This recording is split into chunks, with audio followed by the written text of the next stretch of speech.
Assalamualaikum warahmatullahi wabarakatuh. Perkenalkan, nama saya Erpiana Nelparita dari kelas 12 MIPA 8 SMA Negeri 2 Brebes. Pada kesempatan kali ini, saya akan melakukan praktikum elektrolisis sederhana yang tentunya dapat dilakukan di rumah aja. Nah, pada praktikum ini, saya akan melakukan elektrolisis pada air garam dengan menggunakan elektroda pensil. Oke, langsung saja kita mulai praktikumnya. Hal pertama yang harus kita lakukan sebelum melakukan praktikum adalah menyiapkan alat dan bahan. Nah, apa aja sih alat dan bahan yang digunakan dalam praktikum ini? Yang pertama, ada gelas yang sudah diisi dengan air. Kemudian, ada 2 buah pensil sebagai elektroda. Selanjutnya, ada kabel beserta penjepit buaya. Dan tentunya ada garam halus, kemudian ada baterai 9 volt, sendok untuk mengaduk garam hingga larut dalam air,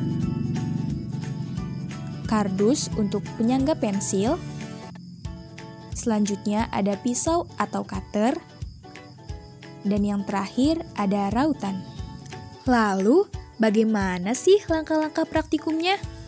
Yang pertama, kita raut kedua ujung pensil dengan menggunakan rautan. Kemudian, buatlah lubang yang seukuran dengan diameter pensil pada papan kardus dengan menggunakan pisau atau cutter. Setelah itu, masukkan kedua buah pensil tadi ke dalam lubang yang ada pada papan kardus.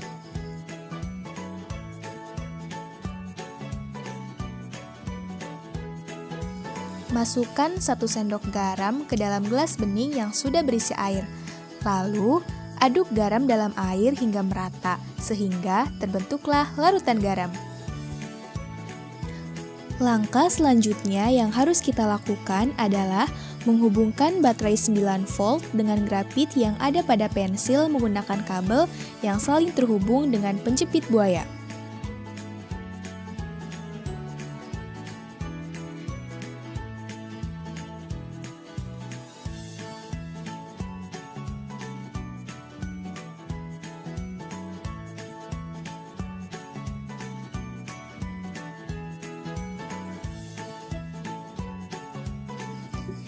Inilah proses elektrolisis yang terjadi.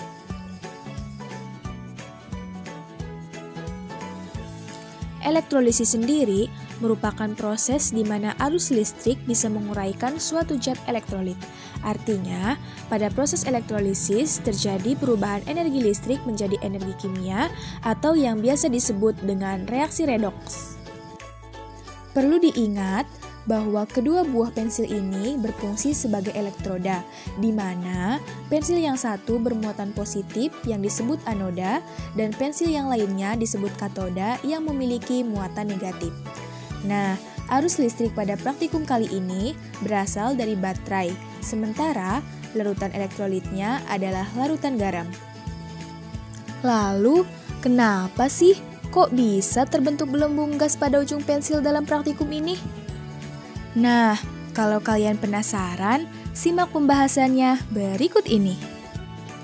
Pada praktikum kali ini, digunakan garam atau NaCl dan air, kemudian menggunakan elektroda karbon yang telah dialiri arus listrik positif dan negatif. Di sini, ada NaCl yang terdiri dari ion Na+ dan ion Cl-. Kemudian, ada H2O yang terdiri dari ion H+ dan ion OH-. Pada praktikum kali ini terbentuk gelembung gas pada anoda dan katodanya. Nah, gelembung gas apa sih itu? Mari kita lihat pembahasannya. Pada anoda yang bermuatan positif, maka akan menarik ion-ion bermuatan negatif agar berkumpul di sekitarnya. Salah satunya adalah ion Cl- yang kemudian akan melepas elektronnya kepada anoda. Nah, disinilah terjadi oksidasi dengan rumus 2Cl- menjadi Cl2 plus 2E. Cl- yang melepas elektronnya bergabung menjadi molekul diatomik Cl2- atau biasa disebut dengan gas klorin. Jadi, gelembung-gelembung yang terbentuk pada anoda adalah gas klorin, dan jika gelembung gas tersebut ditampung dalam suatu tabung reaksi, maka akan terlihat bahwa warna dari gas klorin adalah hijau. Lalu, pada katoda yang bermuatan negatif akan menarik ion yang bermuatan positif untuk berkumpul di sekitarnya. Salah satunya adalah ion H+. Kemudian, ion H+ akan menerima elektron dari katoda dan terbentuklah reaksi reduksi dengan rumus 2H+ plus 2E menjadi H2.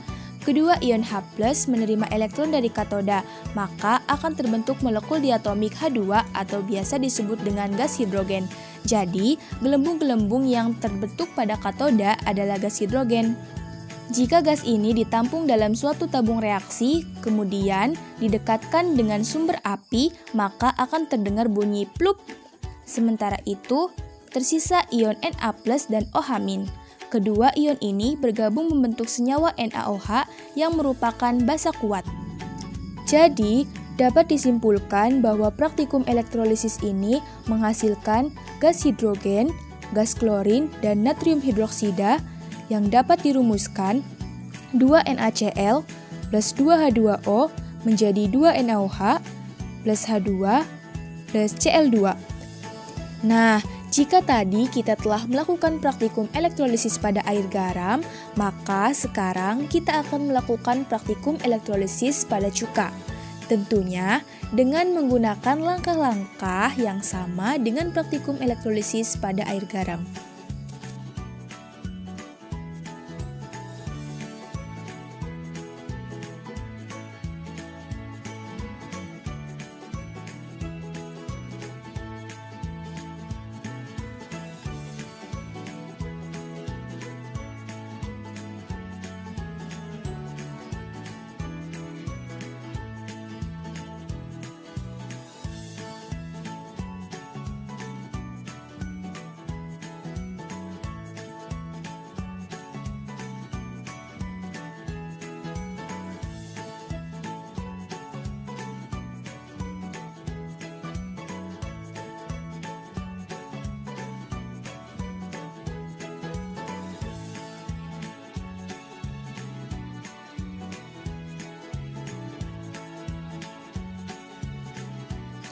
Dalam praktikum elektrolisis air cuka ini, terbentuk gelembung-gelembung gas pada ujung pensil.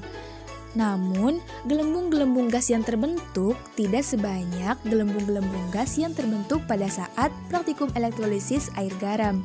Hal ini terjadi karena cuka merupakan elektrolit lemah, sedangkan air garam merupakan elektrolit kuat.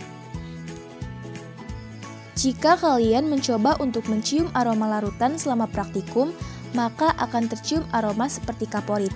Nah, aroma kaporit itu berasal dari gas klorin atau Cl2. Karena Cl2 ini sendiri biasanya digunakan sebagai kaporit dan juga bahan pembersih pada beberapa produk-produk pembersih. Jadi, dapat kita simpulkan bahwa kedua larutan, baik itu larutan garam maupun cuka, dapat menghantarkan arus listrik atau biasa kita sebut dengan larutan elektrolit. Namun, garam sendiri merupakan larutan elektrolit kuat, sedangkan cuka merupakan larutan elektrolit lemah.